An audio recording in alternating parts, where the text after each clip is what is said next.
The subcommittee will come to order. Without objection, the chair may declare a recess at any time. Before we get started, I want to recognize a moment of silence for the victims of the white supremacist hate crime in Buffalo, New York. The subcommittee has focused intently on that threat in both open and closed hearings. It is utterly devastating to see more victims of this violence. Buffalo, our heart breaks for you.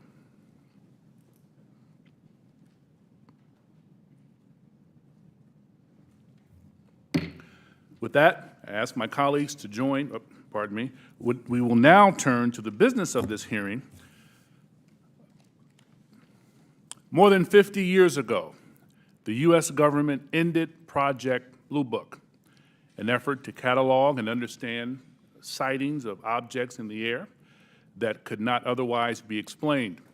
For more than 20 years, that project had treated unidentified anomalies in our airspace as a national security threat to be monitored and investigated. In 2017, we learned for the first time that the Department of Defense had quietly restarted a similar organization tracking what we now call Unidentified Aerial Phenomena, or UAPs.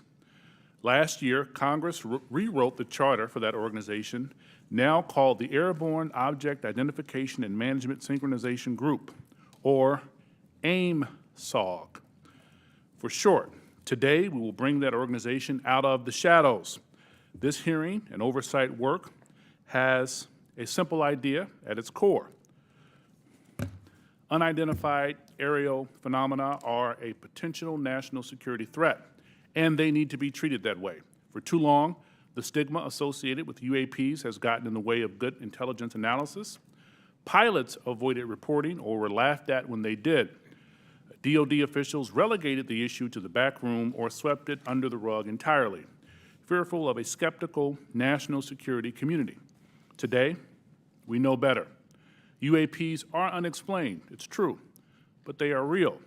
They need to be investigated, and many threats they pose need to be mitigated. Under Secretary Moultrie, Mr. Bray, thank you for coming today. First, we need you to update us on the status of AIM-SOG. The legislation creating it was passed in December. The deadline for implementation is fast approaching, but the group does not even have a named director. We need to know, sirs, the status of the organization and the obstacle to getting it up and running. Secondly, you have to convince the audience today, and most especially our military and civilian aviators, the culture has changed. That those who report UAPs will be treated as witnesses, not as kooks. Thirdly, you need to show us, Congress, and the American public whose imaginations you have captured. You are willing to follow the facts where they lead. You know, we fear sometimes that the DoD is focused more on emphasizing what it can explain, not investigating what it can't. I'm looking for you to assure us today that all conclusions are on the table. One final note, we are mindful today that AIM-SOG is not starting from scratch. This is the third version of this task force in DoD, and civil society groups like the Mutual UFO Network, Mr. Corbell and others have been collecting data on this issue for years. I hope you'll explain how you can leverage the knowledge and experience of our prior work on this matter to move the AIM-SOG along. The last time Congress had a hearing on UAPs was half a century ago. I hope that it does not take 50 more years for Congress to hold another, because transparency is desperately needed. I now turn to Ranking Member Crawford for comments he'd like to make. Thank you, Mr. Chairman. Honorable Moultrie and Mr. Bray, thank you for coming here today. We appreciate it. To begin the open dialogue between Congress and the executive branch on this important topic. While this topic evokes creative imaginations of many, aside from all the hype and speculation, there are important underlying issues posed by UAPs. Despite the serious nature of this topic, I have to say I'm more interested in our understanding of Chinese and Russian hypersonic weapon development, or understanding why this administration was so slow to share actionable intelligence with the Ukrainians. However, inasmuch as this topic may help us better understand unknown activities of Russia and China, I am on board. The intelligence community has a serious duty to our taxpayers to prevent potential adversaries such as China and Russia from surprising us with unforeseen new technologies. As overseers of the intelligence community, this committee has an obligation to understand what you are doing to determine whether any UAPs are new technologies or not. And if they are, where are they coming from? In general, the IC spends much of its time and resources trying to understand what we call known unknowns. When it comes to foreign nations' weapons systems and sensors, known unknowns are those features that we don't fully understand yet. The challenge associated with UAP is that they are completely unknown and require a more expansive collection and analysis effort. The intelligence community must balance addressing known threats to our national security with preventing technical surprise. We must continue to follow the facts where they lead us and ensure that there are no technical surprises. The IC must take it seriously when there are credible observations of phenomena that seem to perform in ways that could pose a threat to safe flight operations, or that could be signs of a foreign adversary's attempt to develop a strategic technological surprise against the United States. It's also essential that our pilots and others feel they can report UAPs they observe without any stigma for doing so. This is the open, unclassified portion of our hearing. We'll have a closed, classified part later. It's important for the public to know that the classification of information exists to protect national security, not to try to hide the truth. When we're trying to determine if any UAPs are new technologies being developed by foreign governments, we are inevitably going to run into classified information about what new systems and technologies we do know are in the works here or abroad. But where information does not risk national security, it should be shared with our allies and the public when feasible. I hope that we can have your assurance to this end today. It's my hope that the intelligence community will continue to try to determine the nature of UAPs we've observed and will keep Congress fully apprised of all developments. I look forward to this hearing and continued dialogue and oversight with the intelligence community on this topic. And with that, I yield back. Gentleman yields back, and now I'll turn to our distinguished chairman, Adam Schiff, for any comments he wishes to make. Thank you, Chairman Carson, for holding this open hearing on unidentified aerial phenomenon and for your leadership on this issue. Holding a portion of our discussion today in open session is critical to the cause of transparency and openness, which was Congress's intent in authorizing and funding this new task force. The larger effort that is being undertaken to study and characterize UAP reports is an important step towards understanding these phenomenon, what we know and don't know. And I look forward to hearing more during both the open session and the closed setting about how DOD and the IC are undertaking that task. UAP reports have been around for decades, and yet we haven't had an orderly way for them to be reported without stigma and to be investigated. That needs to change. UAP reports need to be understood as a national security matter, and that message needs to go out across DOD, the IC, and the whole of the U.S. government. When we spot something we don't understand or can't identify in our airspace, it's the job of those we entrust with our national security to investigate and to report back. That is why it's important that we hold this open hearing for the public to hear directly from the Department of Defense on the steps it's taking to track, analyze, and transparently communicate the work that is being done on this issue. It is also the responsibility of our government and this panel to share as much as we can with the American people, since excessive secrecy only breeds distrust and speculation. I look forward to hearing how the UAP task force is being stood up, what challenges they still face, and how this committee can make sure the task force is able to shed light on one of the world's most enduring mysteries.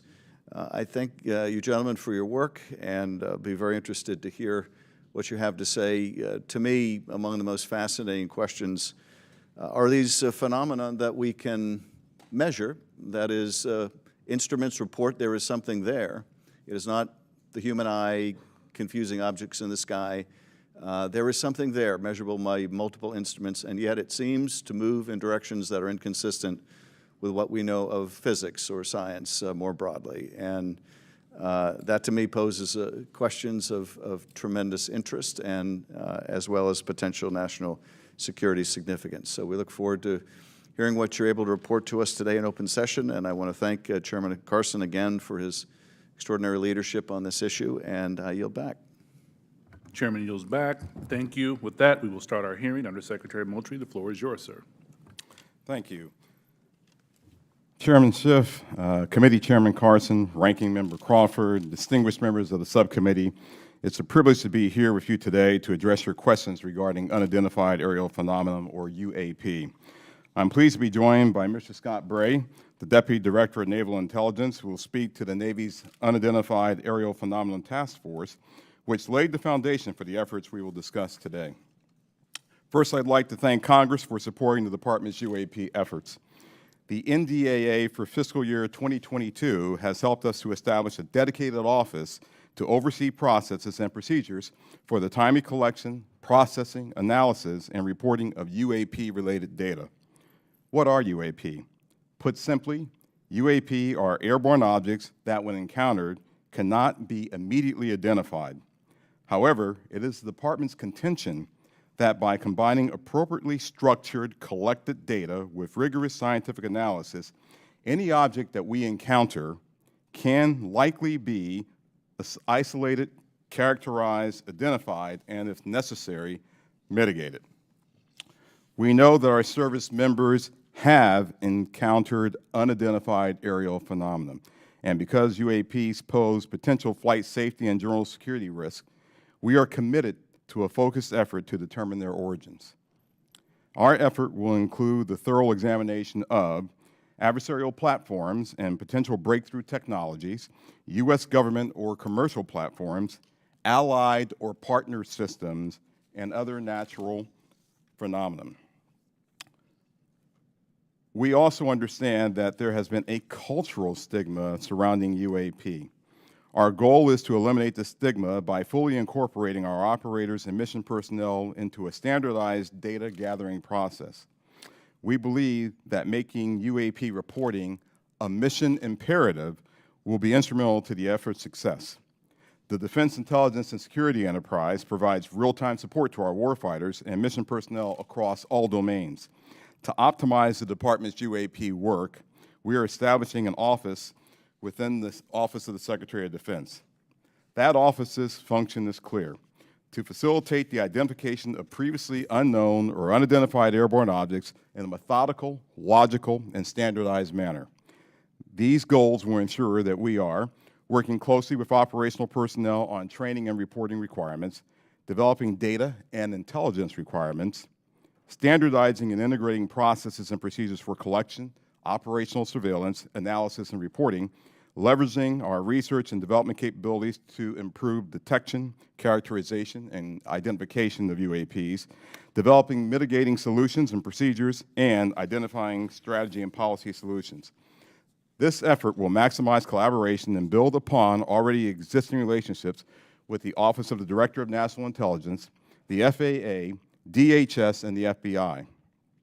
We are also committed to strong partnerships with the Department of Energy, NOAA, the DEA, NASA, and the national labs, and just as importantly, our international partners and allies. With regard to the importance of transparency, the Department is fully committed to the principle of openness and accountability to the American people. However, we are also mindful of our obligation to protect sensitive sources and methods. Our goal is to strike that delicate balance, one that enables us to maintain the public's trust while preserving those capabilities that are vital to the support of our service personnel. In closing, the Department is committed to this effort and welcomes the challenge. We thank you for your committed support and look forward to your questions.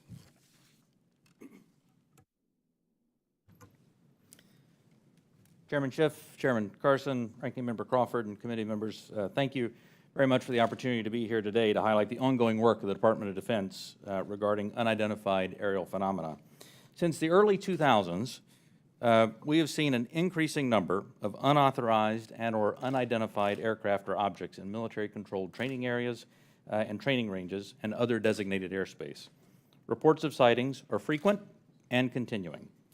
We attribute this increase in reporting to a number of factors, including our work to destigmatize reporting, an increase in the number of new systems such as quadcopters and unmanned aerial systems that are in our airspace, identification of what we can classify as clutter, mylar balloons, and other types of air trash, and improvements in the capabilities of our various sensors to detect things in our airspace.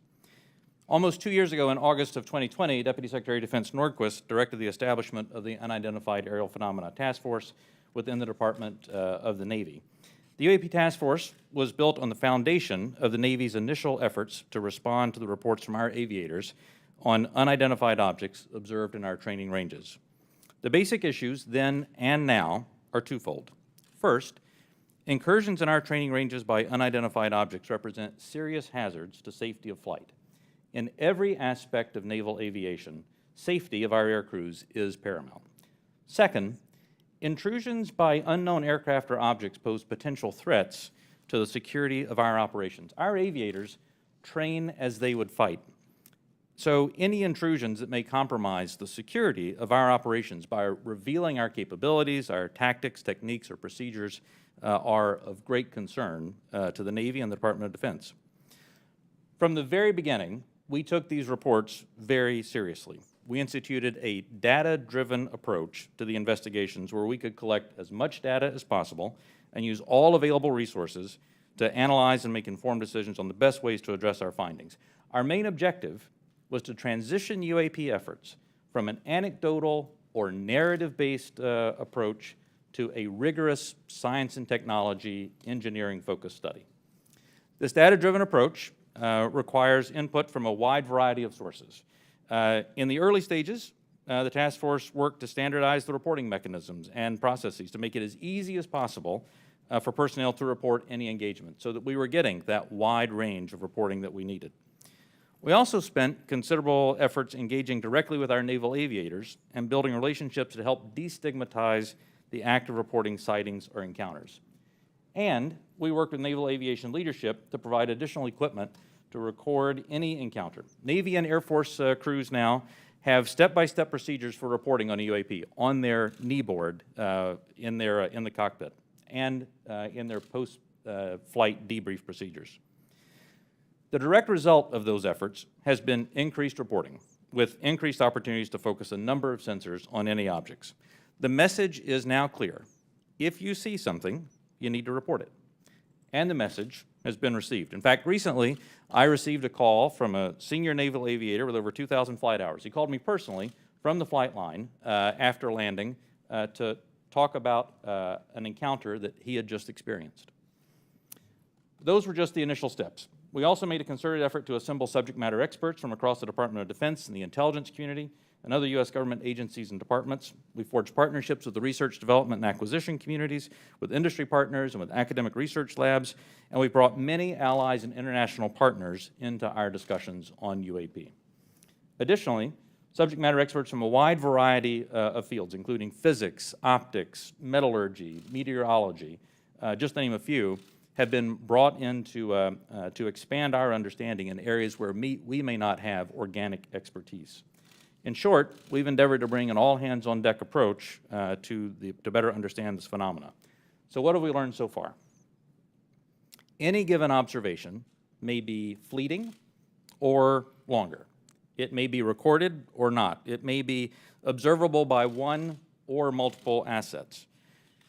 In short, there's rarely an easy answer. For example, let me share with you the first video that we have here today, which shows an observation in real time.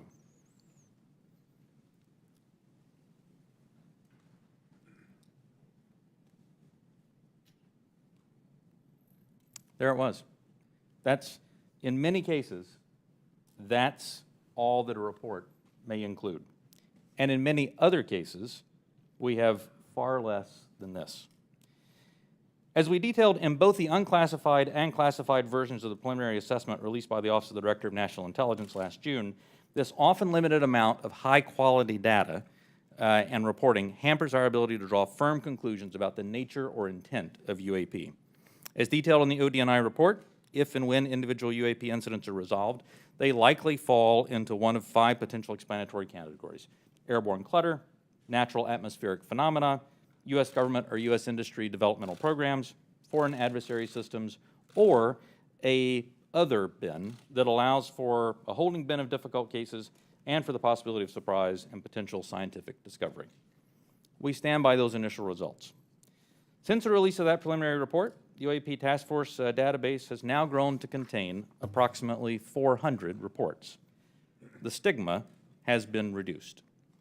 We've also made progress in resolving the character of a limited number of UAP encounters. For example, let me show you a couple of another video and image taken years apart in different areas.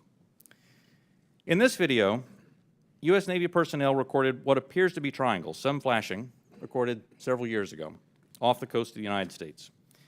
This was recorded while the U.S. Navy ship observed a number of small unmanned aerial systems in the area. And importantly, the video was taken through night vision goggles with a single lens reflex camera. These remained unresolved for several years.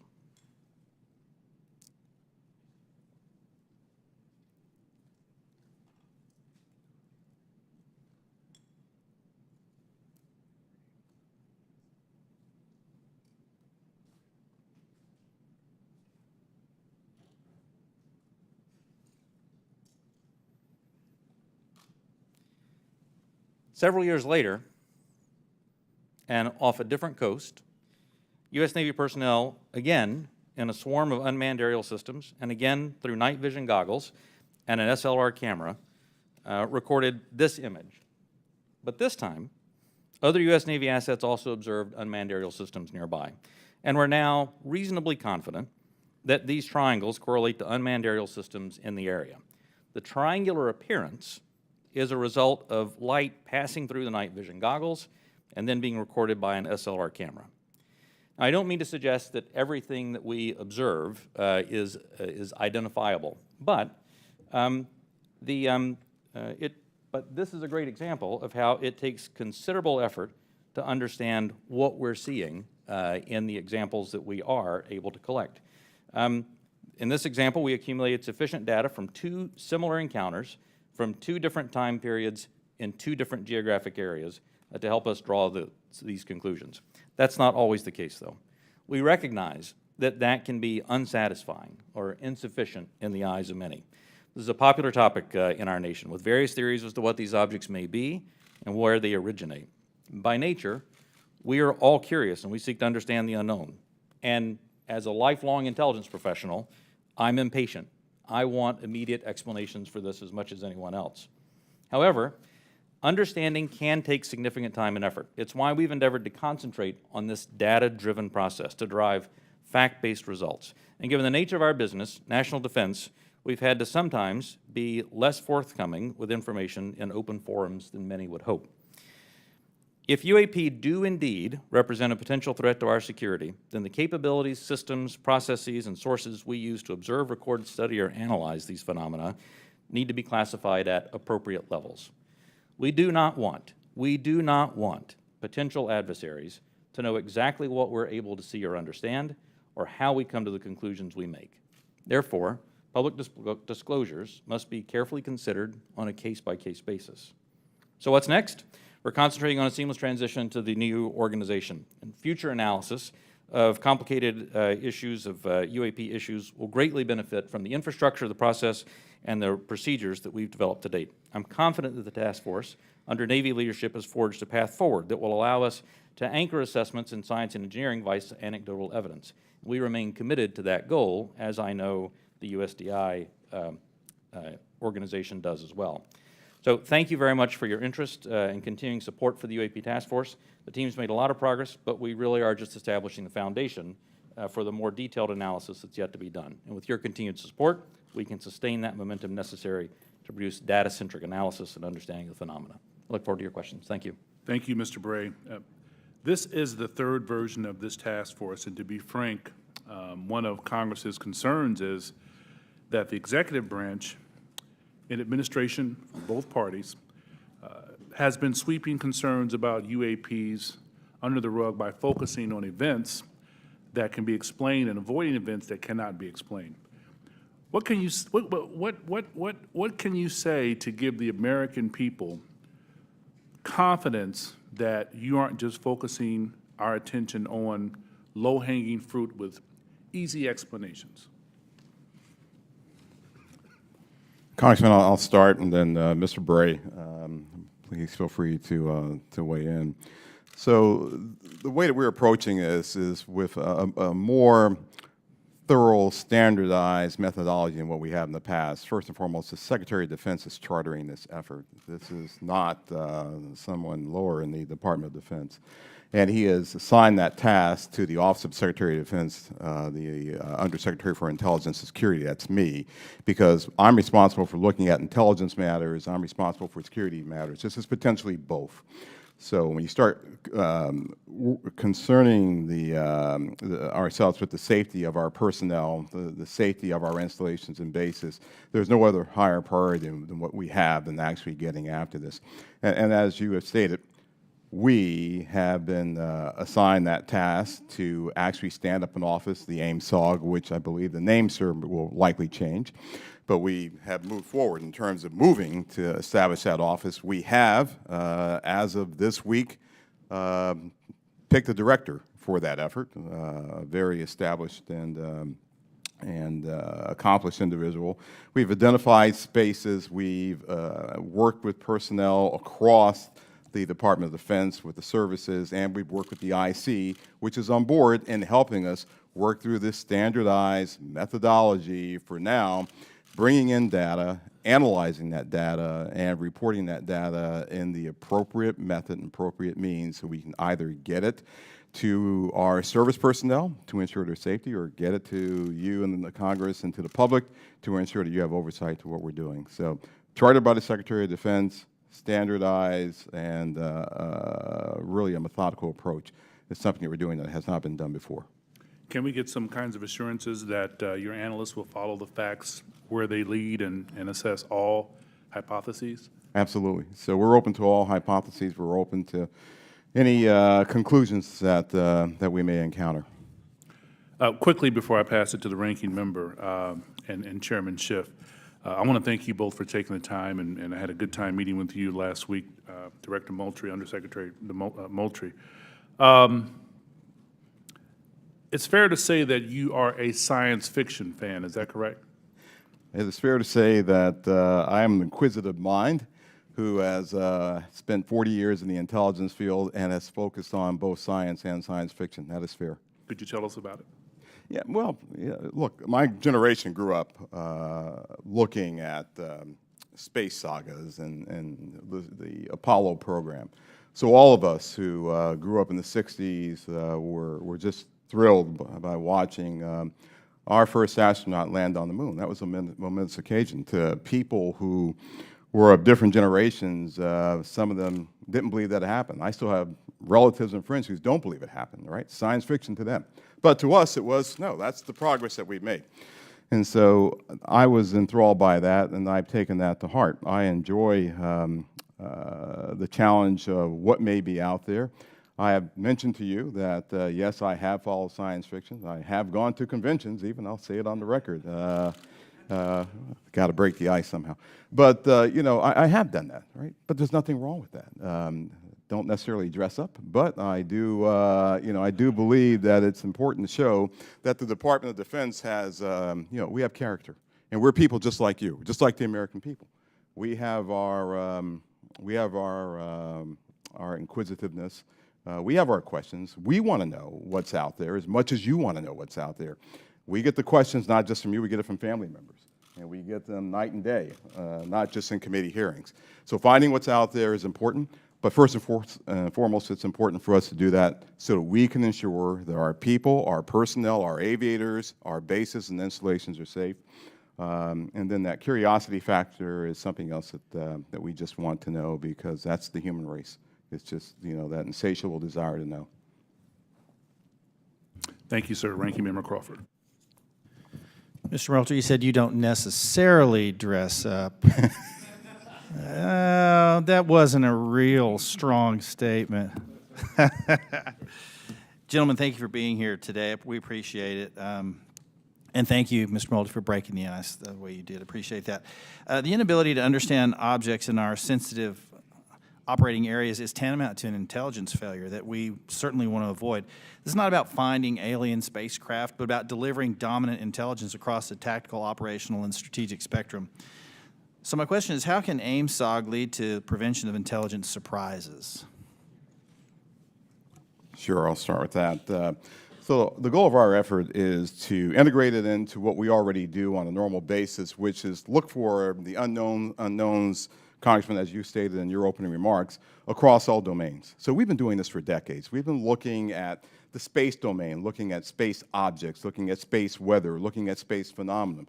We've been looking at things in the air domain, and we, as you know, and I'll talk more about this in classified session, but we have a very concerted effort to understand adversarial platforms and adversarial developmental programs. And we do that also in the ground domain. And of course, we're very interested in what happens in the underwater or sea domain, if you will, subsurface domain. So if there are objects that our aviators or air crews are encountering in this air domain, and their sensors are discovering or detecting some of these objects, we want to just bring that in to the normal process that we have for identifying unknown unknowns. We want to make sure we have the intelligence requirements that allow us not only to look at that event from the time that it occurs forward, but maybe retrospectively we want to go back and see if we can get to the left of that event to say, was there some developmental program that we, to get to your technical surprise issue, sir, that we should have known about? And if so, how do we put that intelligence requirement in place to ensure that we are following an adversarial development or any other development that may be out there? So that's what we want to do in terms of normalizing this and bringing it into the normal process of how we identify unknown unknowns. So you mentioned fidelity, and I think it's important to talk about the relationship from the Navy as the lead agency on this. How do you interact with Space Force, Air Force to create that degree of fidelity? We're talking about sensors and so on, and I guess where I have some concerns that many of the images that we see commonly in this committee and even in open source, the resolution and the clarity that would allow a robust technical intelligence analysis is challenging. So is AIMSOG prepared to address the quality and quantity of data collected on UAP to advance intelligence collection, and do you have the adequate sensors you need to collect that high-quality data? One of the lines of effort that we have is looking at our sensor capabilities and to understand whether or not, as the video showed that Mr. Bray displayed, sometimes it's very fleeting data that we have on some of these objects. And we want to make sure that, one, our systems are calibrated to actually be able to collect on the objects. You know, our sensors today they're calibrated for specific things. We want to make sure they're calibrated for things of this nature, things of this size, things of this velocity, if I can use that term. We want to make sure that once we have that data is stored in some standardized method that we can then extract and that we can feed into our system real time. So we do not want this to take some prolonged period of time for us to get that data. But our goal is absolutely to have that high fidelity information that we get from all sensors, and we want to be able to integrate that with what we may have off of ground-based sensors. So whatever you may have on a platform, whatever you may have on the ground, whatever we may have from other sensors that we may have in different domains, we want to be able to integrate that all and get this integrated picture as we would, as I said, with any other unidentified objects or things that we are tracking as a part of our normal intelligence responsibilities. Thank you. Last question, Mr. Bray, if you would. I'm a Navy pilot. I've encountered a UAP. Walk me through the reporting protocol once I see something that I think needs reported. The first thing that aviator would do after landing as a part of their normal debriefing is they would contact their intelligence officer. Their intelligence officer would then walk them through first filing data preservation to ensure that whatever sensor data may be on the aircraft, that we preserve that so that it's available for later analysis. Second, they would actually fill out a form that includes details like where they were operating, altitudes they were operating, speeds, what they observed, whatever sensor data they may have recorded from that.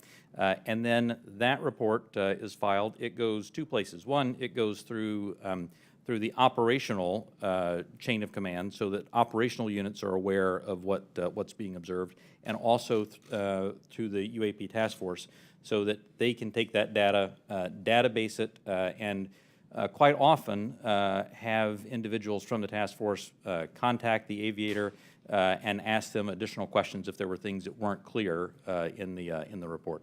That then goes into a database where we begin to compare it with other observations that we have, again, comparing for locations, comparing for altitude, speeds, shapes, if any RF emissions were detected from the platform, all of that so that we can try to reach some conclusions on that.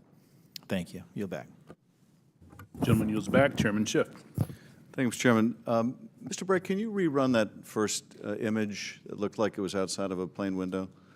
And if you wouldn't mind going up to the screen and tell us what we're seeing.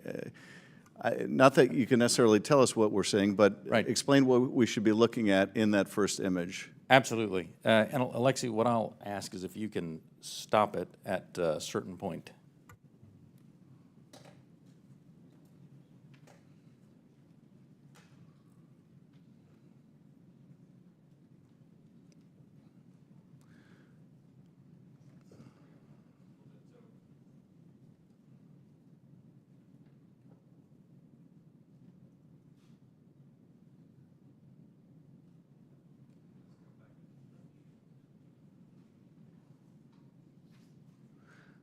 And are we looking outside of a civilian aircraft window? Is that what we're looking at? You're looking outside a U.S. Navy F-18. Okay. And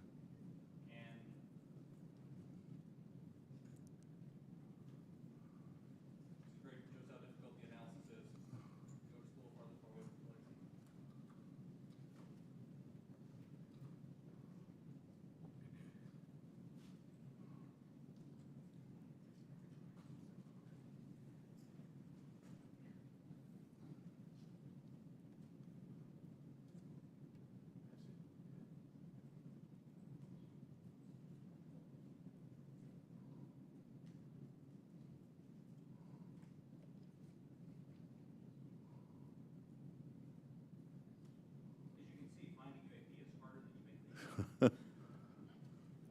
What you'll find eventually on this, when we find the right frame, is for literally about one frame here is a spherical object that passes right through here, passes right through there because the aircraft is moving pretty fast in this direction to the flyby of it. And it is a, Is that it right there?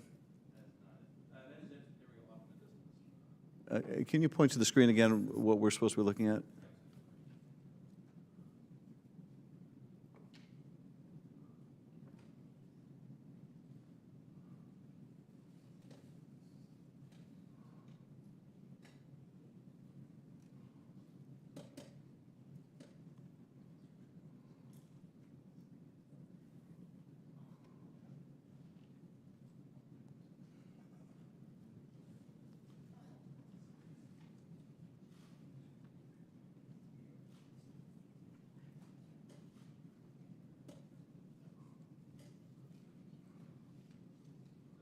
Is right. Okay, if you could stop that frame. That's not the one. No, it's not the one.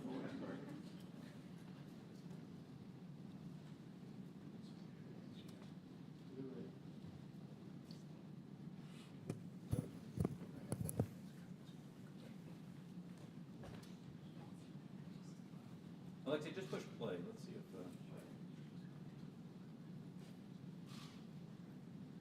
Here's what you'll see coming up right here is there it went. Now back up just a spherical object right here. It zooms by the window right in this area right there. There we go. Could you see that part right there again going by? I think we're having a hard time stopping it in the right spot.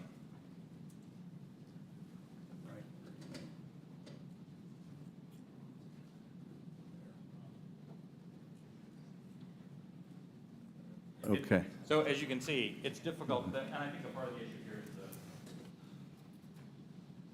is the laptop we're working with is not as easy for stopping that video in the right spot. We'll describe what we have seen in that. What are we observing? What you see here is aircraft that is operating in a U.S. Navy training range that has observed spherical object in that area, and as they fly by it, they take a video. You see it looks reflective in this video, somewhat reflective, and it quickly passes by the cockpit of the aircraft. And is this one of the phenomena that we can't explain? I do not have an explanation for what this specific object is. And is this one of the situations where it is, that's the object that we're looking at right there? Thank you. And is this a situation where it was observed by the pilot and it was also recorded by the aircraft's instruments? We'll talk about the multi-sensor part in a later session. But in this case, we have at least that. In the Director of National Intelligence 2021 unclassified report, the ODNI reported 144 UAPs between 2004 and 2021, 80% of which were recorded on multiple instruments. And I take it, with respect to some of those, you had a pilot seeing them if it was observed by a pilot, right, and you had multiple instruments recording it. So you really have three sensors, the human sensor and two technical sensors detecting the object, is that? For the majority of incidents that we had in the last year's report, the majority had multi-sensor data. When I talk about the 400 reports that we have now, that number will certainly go down because a lot of those new reports that we have are actually historic reports that are narrative-based. So that percentage will go down just as a factor of the fact that the destigmatization has resulted in more narrative reports. And that's the object we're looking at right there now, right? That's it right there. Okay. Last year's report also said that of those 144, 18 of them reportedly appeared to exhibit unusual flight characteristics, appear to demonstrate advanced technology, and some of them appeared to remain stationary in winds aloft, move against the wind, maneuver abruptly, or move at considerable speed without discernible means of propulsion. That's pretty intriguing. And if you're able to answer this in this setting, are we aware of any foreign adversary capable of moving objects without any discernible means of propulsion? I think I would, without discernible means of propulsion, I would say that we're not aware of any adversary that can move an object without discernible means of propulsion. The question then becomes, in many of these cases where we don't have a discernible mean of propulsion in the data that we have, in some cases there is likely sensor artifacts that may be hiding some of that. There's certainly some degree of something that looks like signature management that we have seen from some of these UAP, but I would caution. I would simply say that there are a number of events in which we do not have an explanation, and there are a small handful in which there are flight characteristics or signature management that we can't explain with the data that we have. We'll continue. Those are obviously the ones that are of most interest to us. Earlier, when we asked about how you avoid technological surprise, the biggest way you avoid technological surprise is by collecting this type of data and by, importantly, calibrating the assumptions that you go into with how you do that analysis. I'll tell you, within the UAP task force, we have one basic assumption, and that is that generally speaking, our sensors operate as designed. And we make that assumption because many times these are multi-sensor collections. We make no assumptions about the origin of this or that there may or may not be some sort of technology that we don't understand. That's, I think, the key to avoiding technological surprises by calibrating those assumptions. And finally, with respect to the second two videos showing the small triangles, the hypothesis is that those are commercial drones that, because of the use of night vision goggles, appear like triangles. Is that the operating assessment? Some type of drone, some type of unmanned aerial system, and it is simply that light source resolves itself through the night vision goggles onto the SLR camera as a triangle. And have we, in order to prove that hypothesis, flown a drone and observed it with that same technology to see whether we can reproduce the effect? The UAP task force is aware of studies that have done that. Okay. Thank you, Mr. Chairman. I yield back. Gentleman yields back. Dr. Winstrup. Thank you, Mr. Chairman. Thank you all for being here. My first question is, through this process where there's been sightings, have the sightings been stationary, or have they always been sighted from a moving object, from a plane or a ship that may be moving? Have these reports ever come from a stationary object being observed in the sky? The UAP Task Force does have reports from stationary, reports from a stationary observer. Because there's a difference observing something when you're moving as Right. well. It's physics, right? So that's Right. why I asked that question. Are we capable, or have we made any breakthroughs, or anyone made any breakthroughs, to be able to cite something and make some determination at all of its composition, whether it's a solid or a gas? Is there any such capability? From Not asking what, I'm just... Right. From some of the returns, I mean, it's clear that that the majority, well, it's clear that many of the observations that we have are physical objects from the sensor data that we have. Well, gas is physical, is a physical object. It can be, and so, and you see where I'm going with this. I'm trying to determine what it is we're looking at. So if we can decide if something is a solid or a gas, and if there have been any conclusion on its capabilities, like its capabilities of movement, of turning, going, 180 degrees or 90-degree turn, anything along that line that we've been able to determine. Within the, and again, I should point out that, that there is not a single explanation for UAP. There are a lot of different things that are unidentified aerial phenomena. Basically, we really don't know much on that. That's all I'm trying to get at. And I'm pleased that you have protocol right now for our military, but are there any non-military reports coming forward of similar events, or is it all coming from military? The UAP Task Force has a very good working relationship with the FAA.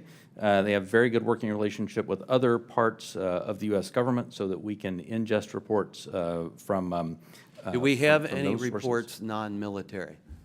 Yes. Thank you. That's my question.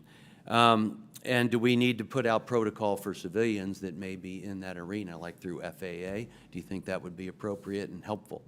I think standardized reporting, without a doubt, is key to helping us get to ascertain what some of these are. I think it would be important as well. There are other people besides the U.S. that have had these experiences and reported them. Is that correct? There are, that's correct. Is it all of our allies, or is it allies and adversaries? What have we learned publicly? So some of that, I think, sir, we'll save for closed session. Well, that goes to my next question. Publicly, have others made anything which would not have to be considered closed? I don't want you to answer what they've said necessarily. Allies have seen these. China has established its own version of a UAP task force, so clearly a number of countries have observations of things in the airspace that they can't identify. And do we share data with some, with all? Are they sharing with us? We share data with some, and some share data with us. But not necessarily all that have publicly reported something? That's correct. Okay. And I think that's an important thing, and for the other session, actually, that we don't discuss that now. Because, obviously, something like this can be a national security challenge for us, no doubt about it. If they're developed by an adversary through some breakthrough technology, they can be very disruptive to our military actions, or at least serve as a distraction. So my caution would be careful who we share our data with, and don't necessarily trust some of the data we may get from someone else. And with that, I yield back. Gentleman yields back. Mr. Himes. Thank you, Mr. Chairman.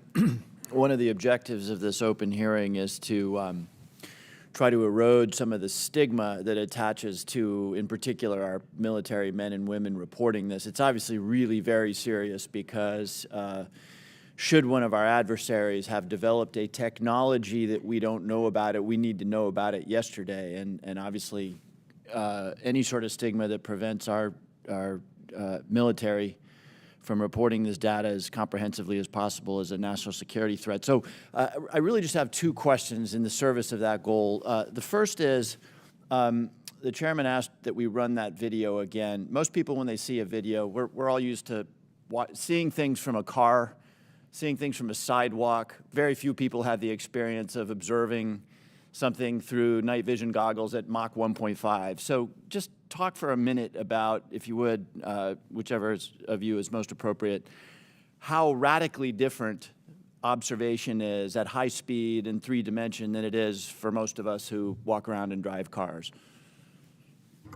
So the first thing I think that's important to note about this is there are lots of things when you are moving very fast and an object is between you and a stationary reference point like the ground, it gives a lot of different impressions about how quickly something is or isn't moving. And it actually means that it is a challenge, especially with narrative-based data, to get a lot of information on that. That's why the sensor data is so important, because things do happen very quickly, as you see there. And sometimes things that happen very quickly, something may be moving very slow. That aircraft is moving quite fast. How fast that object is moving that goes by is probably very slow. So I guess my point is that an observation, either a visual observation or a electronic observation, infrared or whatever, looks radically different than it does to most people. Even instruments are on gimbals and that sort of thing, so that creates a very unusual view to, again, those of us who are used to seeing things in 2 dimensions largely. And second question. I think, Mr. Bray, you said something that I want to unpack a little bit. A number of these UAPs, you said, we can't explain. Again, in the service of sort of reducing speculation and conspiracy theories, we can't explain can range from a visual observation that was distant on a foggy night, we don't know what it is, to we've found an organic material that we can't identify, right? Those are radically different worlds. So when you say we can't explain, give the public a little bit better sense of where on that spectrum of we can't explain we are. Are we holding materials, organic or inorganic, that we don't know about? Are we, picking up emanations that are something other than light or infrared that could be deemed to be communications? Give us a sense for what you mean when you say we can't explain. Sure. When I say we can't explain, I mean exactly as you described there, that there is a lot of information, like the video that we showed, in which there's simply too little data to create a reasonable explanation.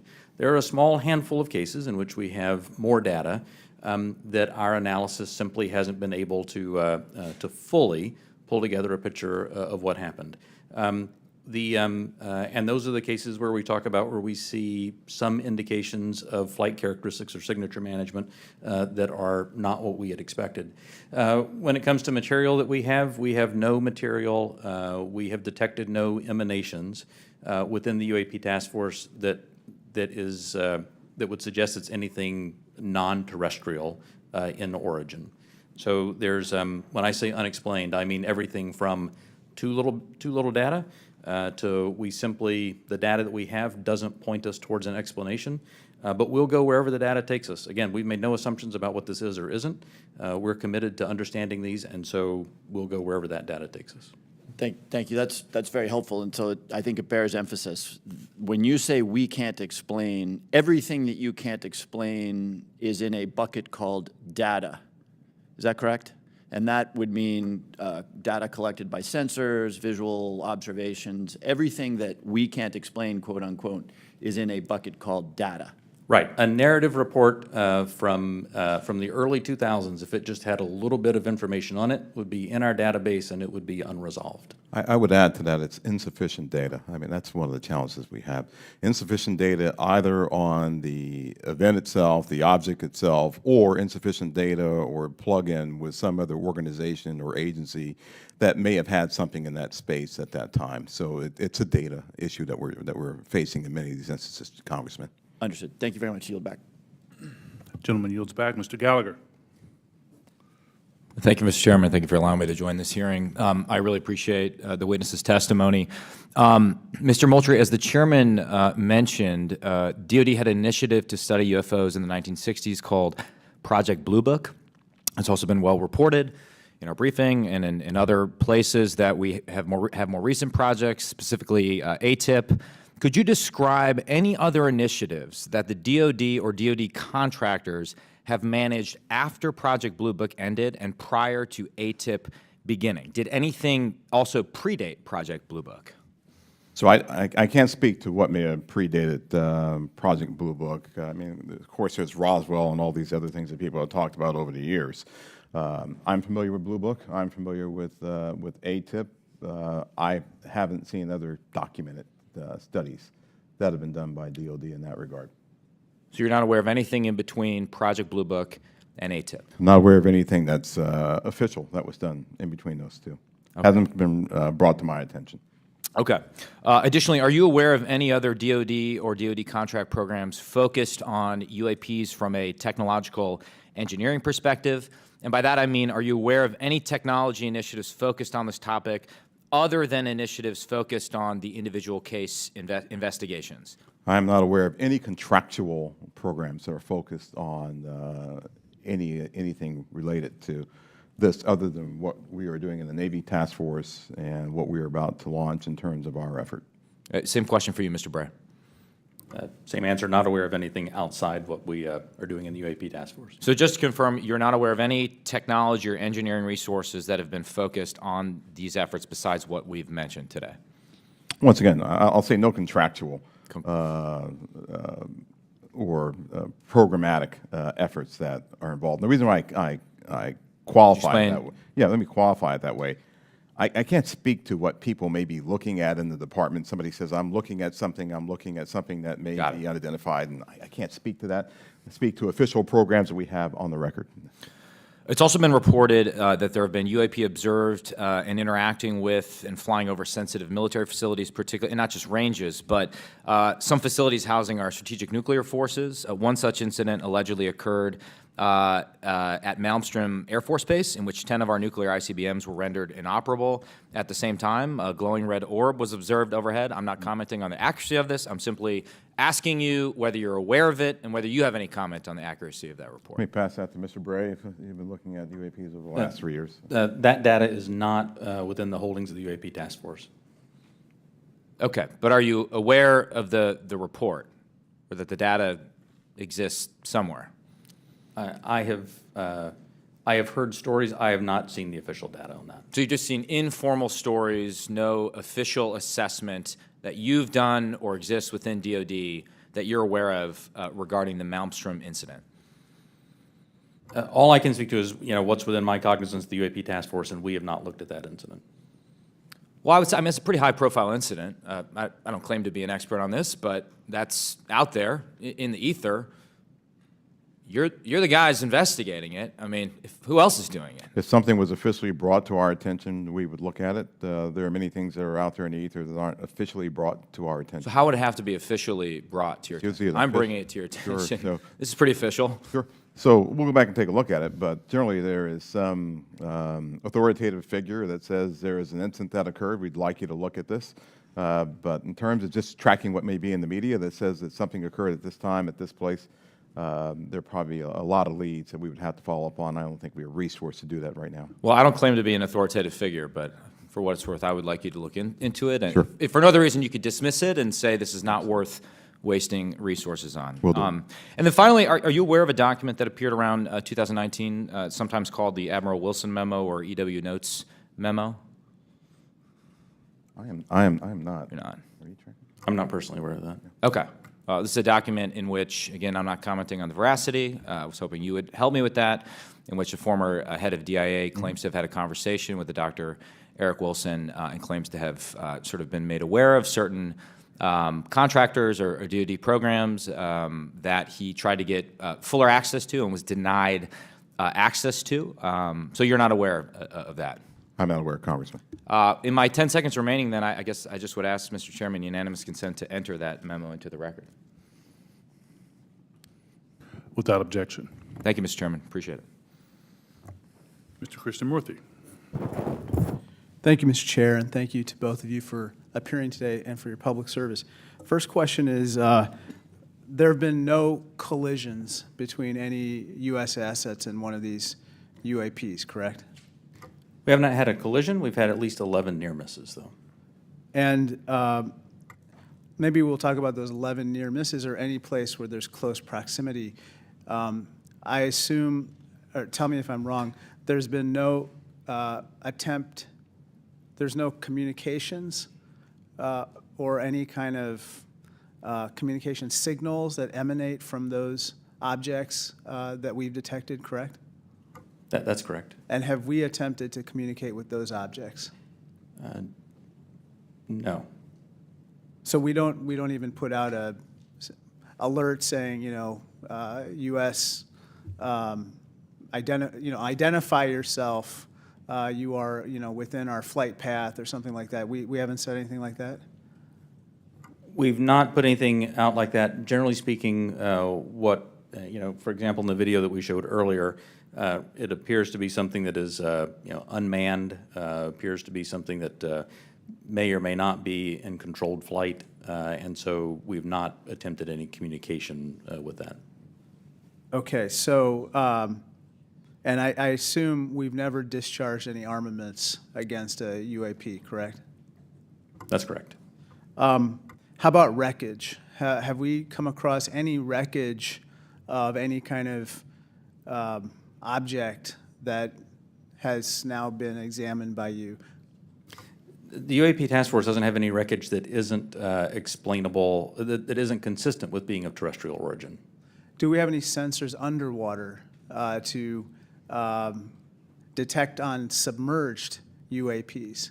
Anything that is in the ocean or in the seas? So I think that would be more appropriately addressed in closed session, sir. Okay.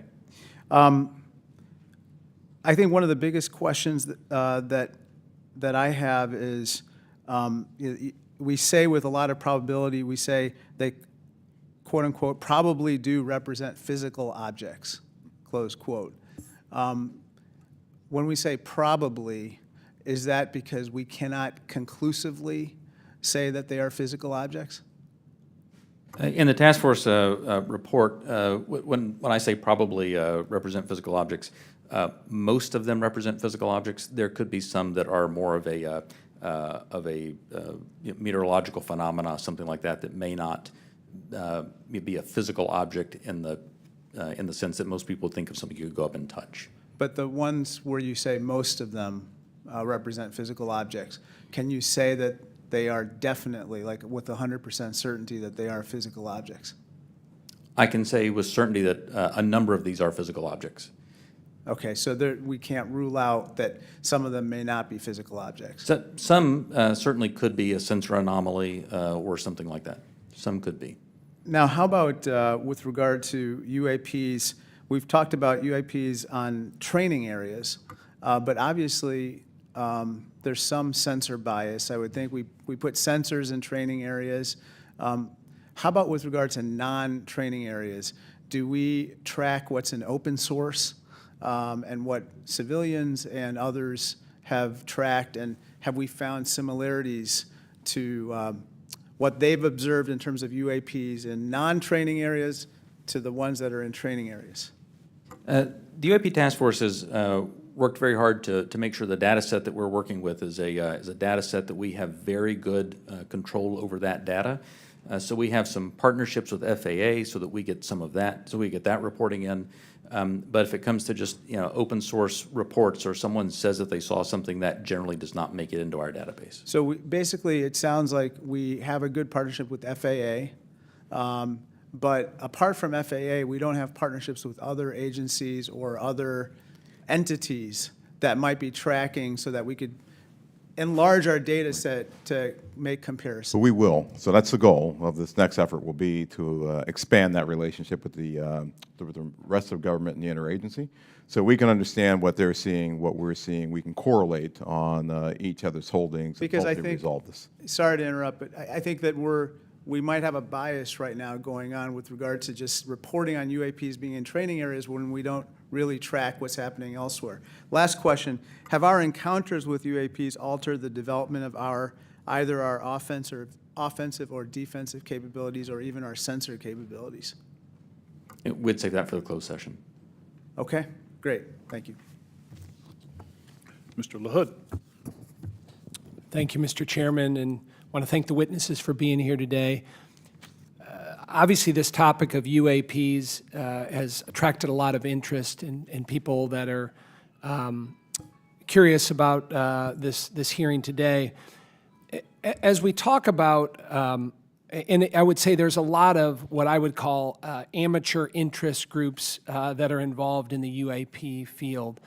My question is, when there are unsubstantiated claims or manufactured claims of UAPs or kind of false information that's put out there, what are the consequences for people that are involved with that or groups that are involved with that? So one of the concerns that we have is that there are a lot of individuals and groups that are putting information out there that that could be considered to be somewhat self-serving. We're trying to do what's in the best interest of, one, the Department of Defense, and then two, what's in the best interest of the public, to ensure that we can put factual-based information back into the mainstream and back into the bloodstream of the reporting media that we have, so people understand what's there. It's important because we are attempting, as this hearing has drawn out, to understand, one, what may just be natural phenomenon, two, what may be sensor phenomenology or things that were happening with sensors, three, what may be legitimate counterintelligence threats to places that we have or bases or installations, or security threats to our platforms.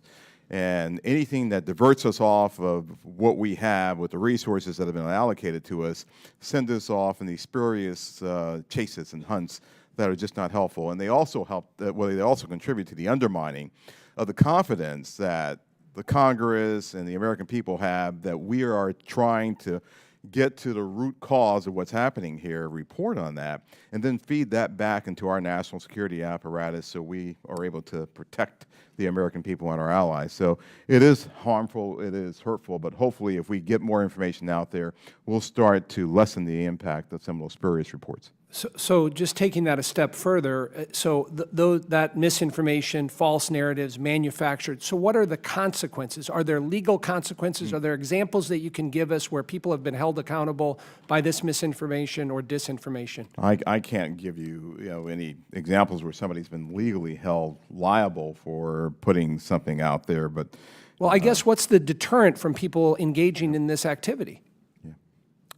I don't know. I don't have that answer. That's something that, welcome the dialogue with Congress to talk about that with the members who, help legislate those laws to say what should be the legal ramifications that we could use to potentially hold individuals accountable, whether it be citizens or information that might be injected into our media by other forces or other countries, if you will. And in terms of DOD's review and analysis in this field, I mean, is there a standard in place when it comes to UAPs? I mean, is there any guidance you look to that's codified in law or otherwise within DOD that kind of sets out the standards for UAPs and what to look for? I think that's part of what the group that we're standing up now will be chartered to do. We're actually, from my organization, we'll be looking at policy and standards that we have to come to you and work with you to actually put in place and promulgate across our government. Thank you. I yield back. Gentleman yields back. Mr. Welch. Thank you. I'm going to follow on the line of questions from Mr. LaHood. Gentlemen, what seems incredibly difficult for you is that there's two almost competing but different narratives. One is no one knows whether there's extraterrestrial life. It's a big universe, and it would be pretty presumptuous to have a hard and fast conclusion. And then if there is, it's not beyond the realm of possibility that there is some exploration coming here. And that underlies a lot of the reports you get. I think Mr. LaHood was asking about that. People think there must be extraterrestrial life, and it's not at all beyond the pale that there would be a visit here.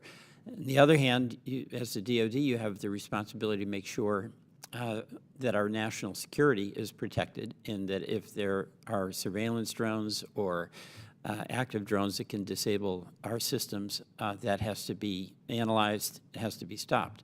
So how do you divide how do you separate your responsibilities where you get all these reports from folks who maybe in good faith, maybe not, believe that you should be investigating every possible report of a extraterrestrial incident? I'll start with you, Mr. Moultrie. Sure, indeed, Congressman, and thank you for the question. It's important that we, as a part of this effort, really build out the relationship that we have with others, including NASA, and for the reasons that you just pointed out. So there are elements in our government that are engaged in looking for life in other places, and they have been doing that for decades, right? They've been searching for extraterrestrial life. There are astrobiologists who have been doing this too. We're a part of that same government, and so our goal is not to potentially cover up something if we were to find something. It's to understand what may be out there, examine what it may mean for us, if there are any, from a defense perspective, any national security implications or ramifications, but then to work with organizations as appropriate, if it's a weather phenomenology with NOAA, if it's a potential for extraterrestrial life or an indication of extraterrestrial life, with someone like NASA. So the transparency actually is very important. Completely. For public consumption. Completely. But we're going to have a classified briefing, and without going into the details of what kinds of secrets that we can't share here, what is it? What are we protecting? I don't know if you can answer this question in this open forum, but in fact, your perception of what it is we have to, quote, protect. So I think right now what's really important for us to protect is how we know certain things. So there are a lot of things that we know, whether it be about the thinking of other leaders around the world, the weapon systems that are being developed, or how we detect things that may be threats to us. Many of those things are the result of some of our most sensitive sources and methods, and we'll use those things not just for this effort, but those same sources and methods are used to help protect us from adversaries and from others who might mean to do us harm. There aren't separate UAP sensors. There's not a separate UAP processing computer. There's not a separate UAP dissemination chain or whatever. So it's the same process. It's the same system that we have that helps us do all that. We need to protect that because this is something that we're looking at, but we're sure there are going to be other things that we'll look at in the future that will need those same sensors, we'll need those same sources and methods to help us do. So we're protecting the fact of that this nation has developed capabilities that enable us to know what may be threats to us and to counter those threats before they become something of a national issue. Thank you very much. I want to thank both you, Mr. Bray, and you, Mr. Moultrie, for your appearance today. I yield back. Gentleman yields back. Gentlemen, beyond videos, is there a range of other information that the executive branch has that would be valuable to the American people while protecting sources and methods, obviously? The details of individual encounters, including the time, place, and details of an encounter. And does the AIMSOG have a clear and repeatable process for considering public release as part of the process? Chairman Carson, and do you commit to building that process if it's not in place? The UAP Task Force, the security classification guide that the UAP Task Force has been operating under that I approved really was meant to protect those sources and methods and meant to protect any knowledge that an adversary intelligence entity may gain from understanding what we're tracking, how we track it, or when we're tracking it, or if we're not.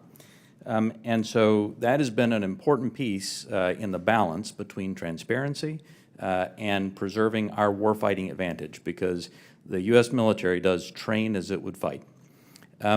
What I will commit to is, at least for that material that's under my authority as the Deputy Director of Naval Intelligence for information that we have when it does not involve sources and methods, and when we can, with a reasonable degree of confidence, determine that it does not pose a foreign intelligence or national security threat, and it's within my authority to do so, I commit to declassifying that. So I believe very much in the transparency of this, and we work very hard to balance that with our national security needs. And I'll just add, Congressman, just over the last 3-4 months, I think that the intelligence community and the national defense apparatus have disclosed more information on various events than it has in probably the previous 10 years. You have our commitment to work closely with the Director of National Intelligence and others in the declassification and downgrading of intel apparatus to ensure that we can get whatever information that we can out to the American people and to the public writ large. Greatly appreciated, sir. Ranking Member Crawford.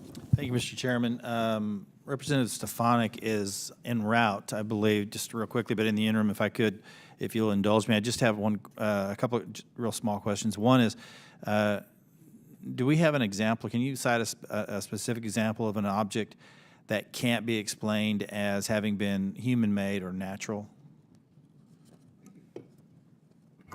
I mean, the example that I would say that that is still unresolved, that I think everyone understands quite well, is the 2004 incident from Nimitz.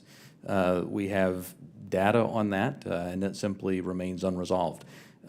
Does not mean it resolves to being something, right, that is easily explainable or well, obviously it resolves to being something that is difficult to explain.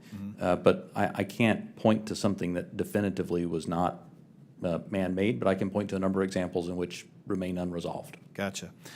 With regard to videos that have appeared in open source channels, for example, the Tic Tac video, does AIMSOG maintain control of videos, and how do you prevent leaks of potentially classified videos or other material? So the AIMSOG, as we establish that organization, we will have a process for classified and compartmented holdings, and we will find a way of getting positive control over those. We have our sensitive access programs and special access programs that allow us to put what we call SAPs around things, and then there's controlled access programs that allow us to put caps around things. So we'll have that in place. Our goal will be ensuring that we're sharing that with the appropriate analysts and the appropriate exploiters, if you will, who can look at that data too. What we don't want to do is bring something into a DoD database or a DoD holding and then have so many wrappers around it, it's not available to those who really need to look at it and to exploit it. And that's one of the reasons that we're establishing relationships with the interagency, with the IC and others to be able to do that, sir. But we will do our best to maintain positive control over the materials that we have within our holdings. Thank you. Chairman Schiff. Thank you, Mr. Chairman. Just going back to the 2021 report, under the category of UAP appear to demonstrate advanced technology, those 18 incidents in which some of the UAP appear to remain stationary, winds aloft, move against the wind, maneuver abruptly, or move at considerable speed without discernible means of propulsion. It goes on to say, in a small number of cases, military aircraft systems processed radio frequency energy associated with UAP sightings. I couldn't tell from that whether that small number of cases was a part of the subset of 18. That is, among the 18 which appeared to move with unusual pattern or flight characteristics, did some of those also emit radio frequency energy? I would have to check with our UAP task force on that. I believe, without getting into specifics that we can do in the closed session, at least some that we have detected RF emissions from were not behaving oddly otherwise. And the significance of measuring that radio frequency energy is what? That we suspect that this was some form of aircraft in which there were radio transmissions? The biggest thing that you're looking for there is any indication of an effort to jam whatever sensors that we may have looking at it.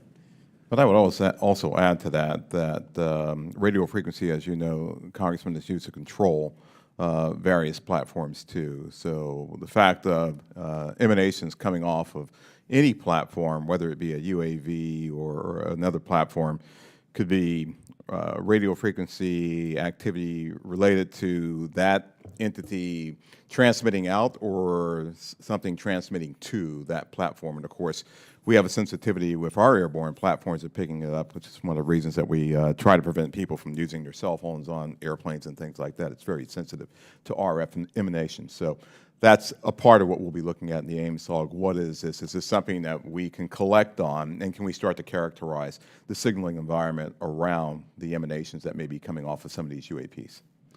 So that energy then that was recorded could be either an effort to jam, or it could be an effort to control a UAV, or any other communication with that craft. I would say that's accurate. Right. Thank you, Mr. Chairman. Thank you, Chairman. As the ODNI report makes clear, one possible explanation for UAPs is that we are detecting U.S. aircraft, either secret air programs or even test prototypes. I won't ask you in this setting, obviously, to describe any secret DoD programs. That said, I do want to make sure the U.S. government isn't chasing its own tail.